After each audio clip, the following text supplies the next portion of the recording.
Assalamualaikum, anda sedang menonton Sekilas Fakta 29 Oktober 2021 bersama dengan saya Nusha Mama Amin.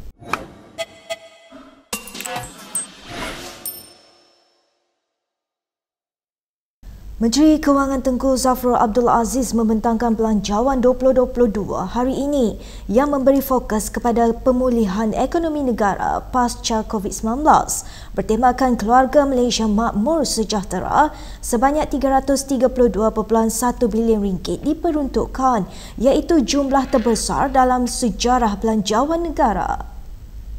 Bajet kali ini mendukung 3 paksi utama, iaitu memperkukuh pemulihan, membina daya tahan dan memacu pembaharuan.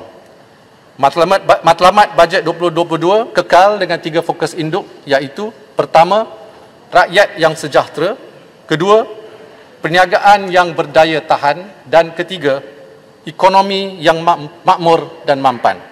Sementara itu, Tengku Zafrul berkata, walaupun ini merupakan belanjawan yang mengembang, kerajaan menjangkakan hasil negara menurun sebanyak 1.2% dan meramalkan defisit sebanyak 6%.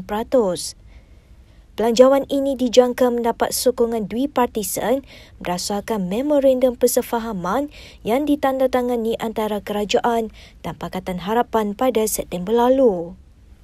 Lebih bermakna, bajet 2022 dirangka setelah 80 sesi sumbang saran bersama-sama ahli yang berhormat merentasi doktrin politik tak kira kerajaan mahupun pembangkang. Kita semua telah bermesyuarah, bertukar-tukar pandangan dan sama-sama memikir kemaslahatan negara. Belanjawan 2022 turut menyaksikan bantuan sekali bayar tertinggi diumumkan oleh kerajaan, iaitu RM2,000 bagi mengurangkan beban rakyat.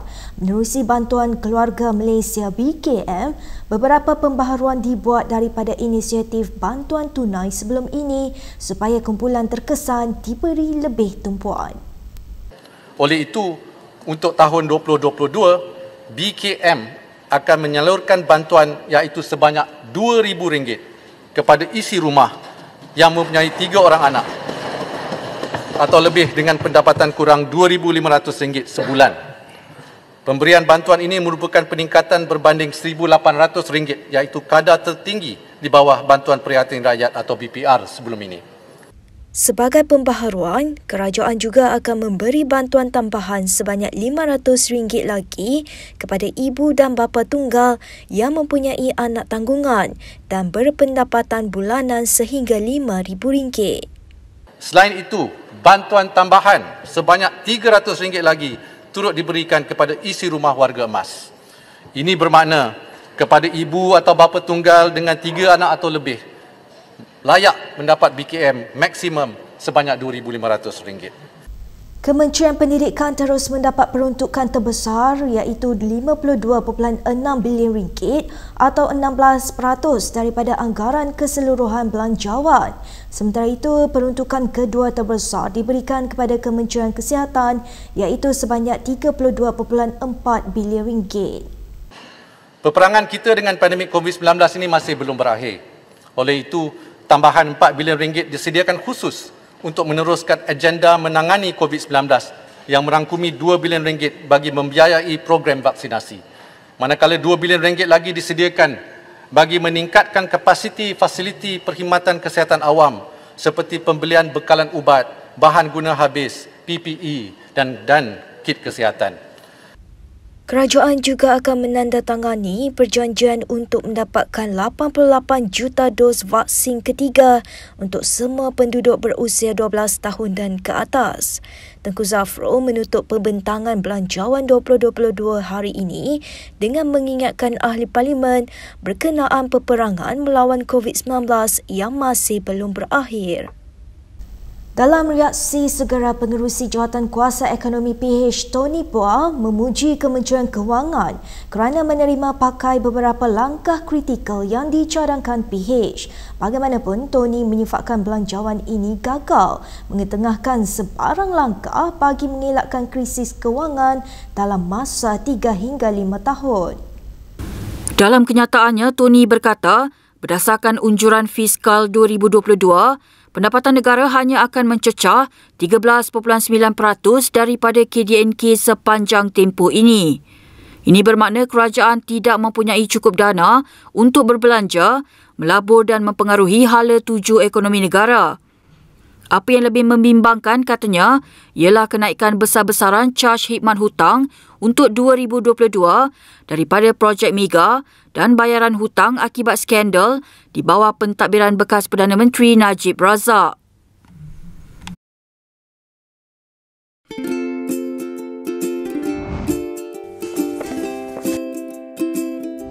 Shellfish, red meat, and beer. If you love indulging in these foods, you may end up with high uric acid level in your blood. These foods consist high level of purine, a substance that will eventually break down into uric acid and be excreted through our urine. It is recommended that the amount of dietary purines should be kept between 600 to 1,000 milligrams per day. Having too much uric acid in your blood can cause attacks of gout. It can also cause kidney stones and blockage in the kidney. The crystallization of the excessive uric acid in your blood can be eased by reducing purine-rich food to only 100 to 150 milligrams daily, maintaining a healthy lifestyle, and consuming urinary alkalinizer like Ural. It consists of sodium bicarbonate, citric acid, and sodium citrate that increases the urinary pH and solubility of uric acid to prevent crystallization. Best of all, it's lemon-flavored and sugar-free. Ural, effective urinary alkalinizer. Neutralize your uric acid problem now.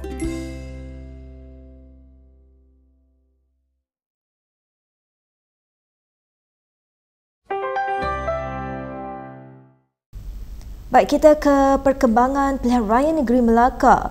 Pengerusi Pakatan Harapan Anwar Ibrahim hari ini mengumumkan 3 parti komponen gabungan itu akan bertanding di semua 28 kerusi DUN di Melaka. Dengan perkembangan itu, PKR mendapat 11 kerusi, Amanah 9, manakala DAP kekal bertanding di 8 kerusi. Jadi untuk Melaka, satu permulaan yang sangat baik. Kita dah putuskan Dewan Undangan Negeri dan juga Parlimen.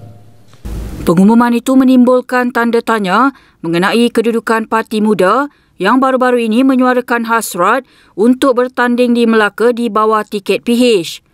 Sementara itu, PH mengumumkan akan menyertai PRN Melaka menggunakan logo rasmi gabungan itu.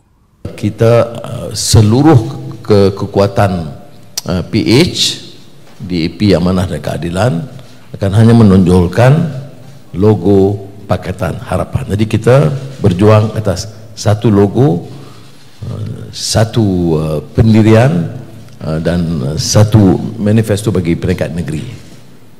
UMNO dalam pada itu memutuskan untuk meneruskan kerjasama dengan PAS melalui Muafakat Nasional dalam pilihan raya negeri Melaka. Setiausaha Agung UMNO Ahmad Mazlan berkata, keputusan itu dicapai dalam mesyuarat Majlis Tertinggi UMNO yang berlangsung malam tadi.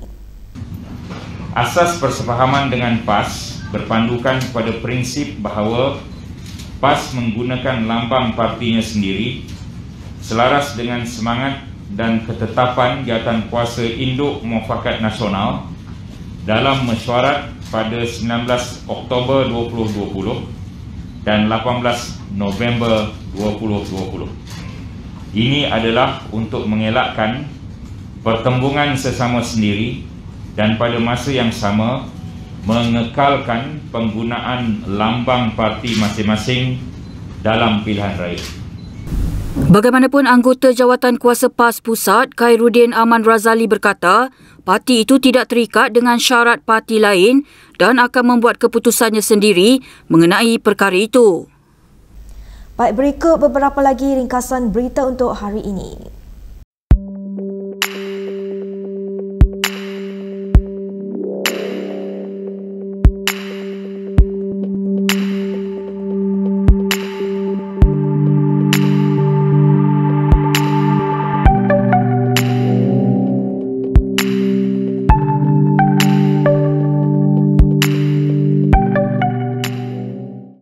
Baik, sekian sahaja daripada saya Nur Syah Muhammad Amin untuk sekilas fakta. Untuk lebih banyak berita, anda boleh melayari kinitv.com. Anda juga boleh mengikuti kami di Instagram, Twitter, YouTube dan Facebook. Salam hormat dan selamat berhujung minggu.